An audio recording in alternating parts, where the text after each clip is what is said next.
Welcome back to Smut and Study podcast. I'm Amanda. I'm Natalie. And today Okay. we're talking about A Court of Frost and Starlight. Yes, I don't have that book right now because one of my coworkers has it because she's trying to read it. She's been trying to read it for months. She's got kids. It's like the smallest book.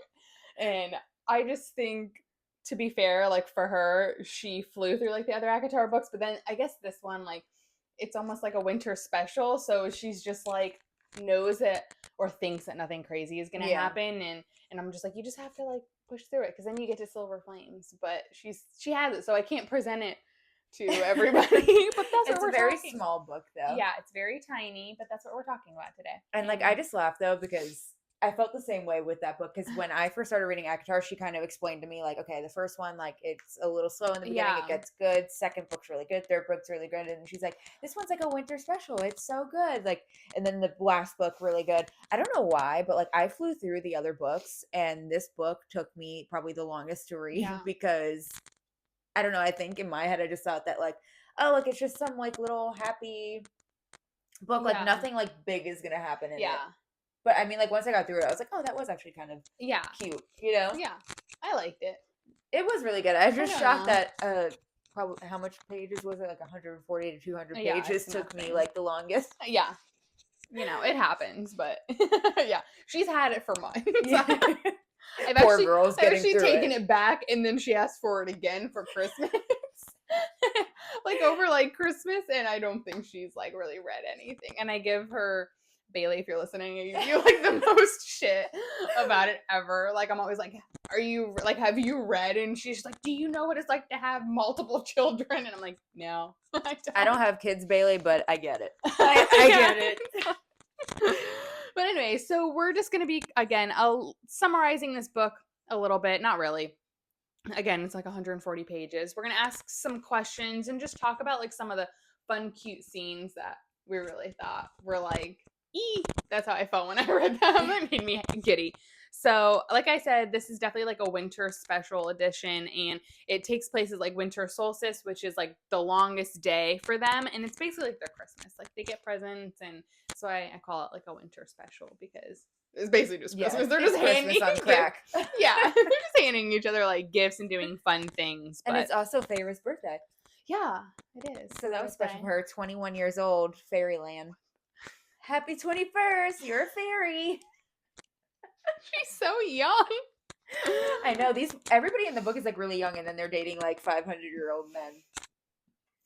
Sick. But we want to be them. Yeah. So we're also sick. It's fine. All right. So one big thing that happens in this book is Rhysand, Azriel, and Cassian basically having like a snowball fight, which I guess they've done it's like a tradition or whatever. And I think everyone just kind of ate that up because it's like the powerful warriors are having annual snowball fight every single time, which I just think is really funny because they're like the strongest men ever, and they're out here making snowballs and flinging them at each other. It reminds me of the elf scene. Yes. Like where he just like, oh, I'll get these guys. And you're just like throwing 1,000,001 snowballs. I feel like that's how it would be. Yeah. Like it wouldn't just be like normal. A little snowball fight. It'd be like, what if it was? What if it was just like grown men running around? Not and they're intense like, at all. They're like hiding behind little like mounds of snow or like something. And then they're just like, like that's it. I just love it because it's just so comical. You're like, really, a snowball fight? But I mean, it makes sense for the book. It's supposed to be like happy. But who do you think would win the snowball fight? I think Azriel would win. I think he'd be a dark horse. I want to say like Rhysand or Cassian, but I kind of think that they like, I feel like Rhysand and Cassian probably talk the most smack talk, but then like Azriel would actually like show up and just like kind of keep his mouth shut and then like beat their asses. He'd be like super quiet, and then out of nowhere his shadows would be like throwing snowballs. Yeah, no, I agree. 2 at a time. Yeah, I could see Cassian being like the biggest baby though. Like he'd be like, "I so won that sore loser," you know, or he'd be like, "You cheated." He'd definitely be like, "That's not fair. You have shadows." He's a giant baby. Yeah, exactly. No, I agree. I agree completely. But I will say, like, for this book being one of the tiniest books in the series, this was actually like a more spicy. Yeah. Like yeah, in the other books there was definitely smut, but this one I felt like the smut was like more into detail. Yeah, it was.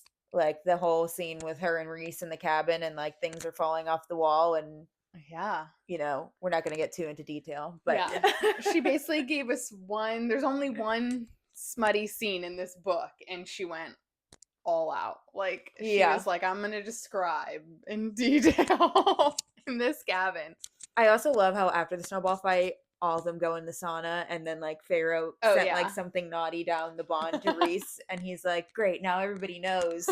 Yeah, it's so cute. That's why this book is so cute. It's like nothing really like, and I think that's why nothing sad happens, right? And I think that's why it's hard for people to get through this book is because like the story has ended, like the main like. They won the war, everything is fine. And so I feel like people are like, oh, okay. There's not really that much like new information. You're not getting, there's not like major plot going on. Yeah, because now it's like, okay, so there was already a war. So like, what's going to happen next? Exactly. Yeah. So like what could happen next? Yeah. And so they kind of give this little like teaser for like the winter solstice, like in like a teaser for like Nessa a little bit. And like you kind of, I think get the hint that like, oh, you're gonna get like, if you were reading these books in like real time and didn't know that there were gonna be a Silver Flames, like I think this kind of hints that Nessa and Cassian are gonna get their own book. Yeah. But when you're years late. So then hopefully it hints again that Azriel is gonna get his own book. Because we already know Cassian now after Silver Flames. Yeah. You know Nesta. Yeah. The only people you don't really know is Elaine and Azriel. Yeah. Which like I said before in previous episode, I don't really care about Elaine that much, but it's because all Elaine does in this book is bake. Yeah, nothing. And hide pretty much from everybody.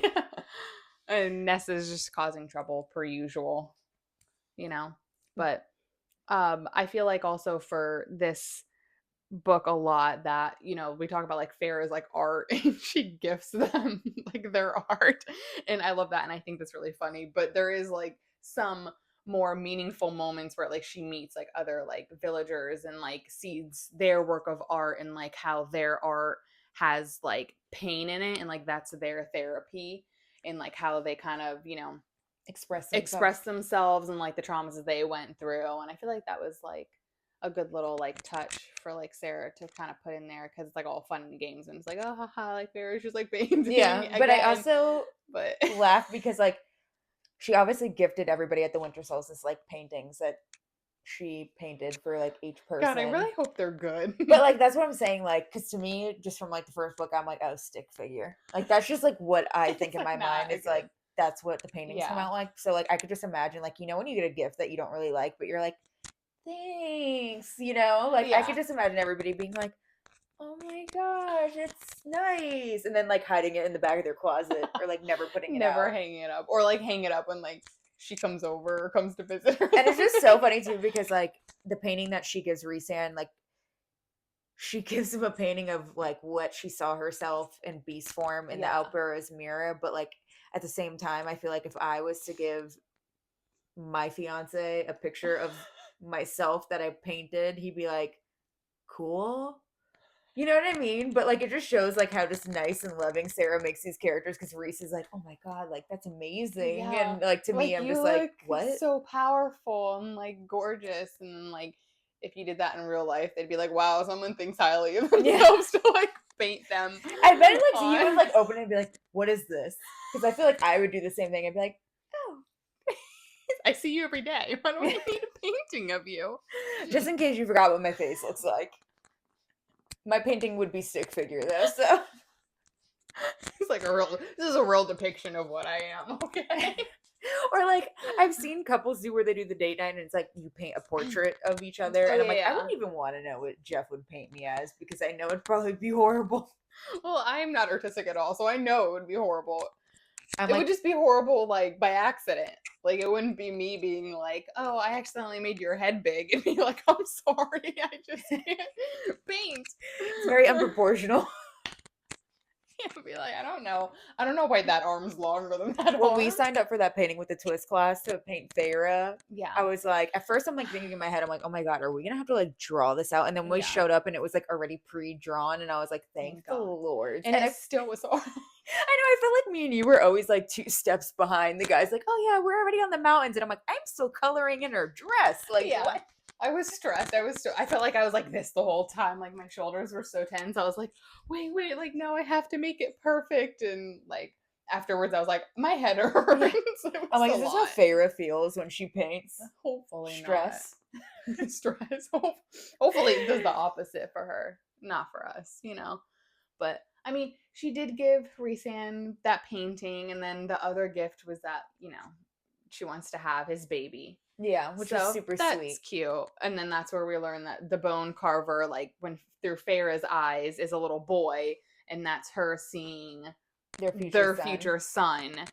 And you learn that, and that's kind of like, you know, I mean, I read that and I definitely like thought that's what it was for sure. Yeah. Like I was like, oh, this is, you know, they're like, that's their son. It has to be that, in that form, you know, but to like actually hear it, you're like, that's freaking adorable. Like she just knew for like a long time. I thought another cute part of this book was, because obviously in the last book you got to see a lot of like Feyre with Cassian and Feyre with like Azriel, not in that way, guys. Just as friends, but in this book they're like decorating for the winter solstice, and they're both drunk, and Azriel comes in, and like the decorations are like terrible, and Moore's like, who the hell let you two decorate the house? And Azriel like comes up and fixes it. I love that. And I'm like, that was just such a cute like scene, because I feel like that's something that happens in like real life too. It's like a wholesome like friend, like, oh, like we got drunk and we thought it would be like a great idea, and we do such a great job to decorate for winter solstice. Sounds like something we would do. Yeah, and then your friends come over and they're just like, everything's crooked and it's messed up, and they're just like drunk giggling and like, it's like, we love you time, but you did terrible. Yeah, you did horrible. That's a very cute scene. I like that. Sarah put a lot of cute scenes in. I know, a lot of thought. I give it to the authors because I'm like, my brain. Oh, I know. Could never. Yeah, I mean, like I said, this book is so small, but there's a lot of like really good, you know, like moments in there. Mm-hmm. So you should definitely, you know, once again, spoiler alert, we should probably start saying at the beginning of the videos, but you know, I mean, like, what do Fae do at a party? Like, do they like play charades? Do they, I don't know, do they just talk? Like, I feel like we like get together and we always play drinking games because we're just freaking degenerates. We're like rage caging all night. But I can't picture. I couldn't picture rage cage or beer pong. I could picture Cassian playing beer pong. I don't think I could imagine like Feyre playing like beer pong or rage cage. Not Nessa, rage maybe. cage. Maybe Nessa. I feel like she'd be like, I don't know. She'd be down like, to do yeah, it. She'd be like a bro. Like she would be down to just like play. Elaine wouldn't. She'd be like, I mean, just knowing like from Court of Silver Flames, we know she's a drinker. You know, she likes to party. Yeah, so I mean, Feyre likes to drink too. So I think they probably do. They'd be like, "Can I put wine in the cups?" Yeah, wine only. All right. So if they were to play any type of games, let's just say karaoke. Who do you think would do karaoke? Who do you think would shy away from it? And who do you think would do the best? Ooh. Or take it really seriously? I think Cassian would easily do karaoke. Like, I think if you gave him like 2 shots, he'd go up there and he would do karaoke. I don't think he would do it well, but I think he would do it. I think surprising like if it was gonna be to surprise people, I could picture like Nessa like having a good voice. Like them forcing her to go up there, like her not wanting to, but them being like, "Oh, go up there," and her singing and like actually have like a really pretty voice. I and mean, everyone's in the last like, book, she was like super good at dancing, and you wouldn't like guess that. Yeah, so I feel like she would have like a really good voice. Yeah, I don't think Elaine would step foot anywhere near. Yeah, I don't even think she'd she'd be at the function at all. I don't think Rhysand would. You could not get that man up there. I feel like Azriel would hide. Yeah, that's not his thing. more would be in the same boat as like Cassian though, where she just is like always down for a good time, Yeah, but it might not like be the best. two of them would do, go like, up duet. there. Yeah. The two of them would go up there, and it'd be like a really great time. And they would suck at it, but it'd be like really funny and really entertaining. And then Nessa would get up there and like actually be really good. I feel like Amber would sit in the corner and she'd be like, "Oh, judging no." everybody. Her and Azriel will be like, No. Azriel is the shadow singer. He ain't going up there. Nah, not at all. Uh-uh. And then also, I feel like in this book, Cassian was super big into stuffing his face. Yeah, they made it a point. I mean, we kind of knew that he was such like a meathead. Like they make him like the buffest, largest, like juice head, like whatever. So you're like, that man's just like Guido. Yeah, exactly. He's just eating a lot. Like he's the dude that's like protein shaking it up like multiple times. Gotta get my macros in. Gotta get my macros in. Like gotta do all this stuff. Like eating like 7 meals a day.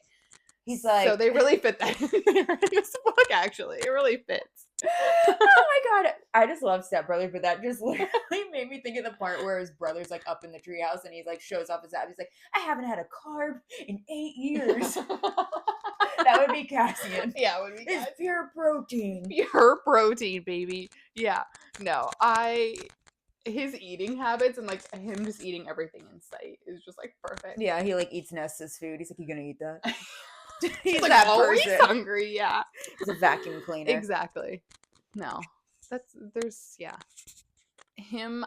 What do you think his like favorite meal is? I think any type of protein. I don't know. I could see steak dinner. I could see just like every night, just a massive steak. Yeah. Yeah. Elaine's favorite food is like sweets, I could imagine. Oh yeah. Feyre, soup. No, that's Reese's favorite. Yeah, from her. Chicken noodle. Chicken noodle, baby. I think Feyre would be like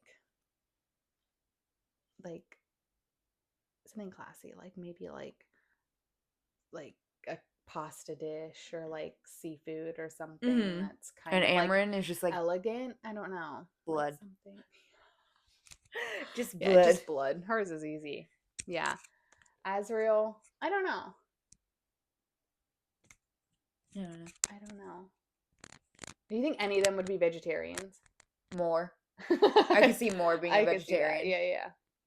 She's like all petite and like always done up. That's true.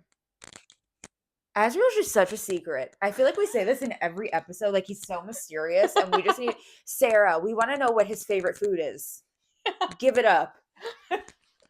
I want to know a lot of things. We need to know a lot of things.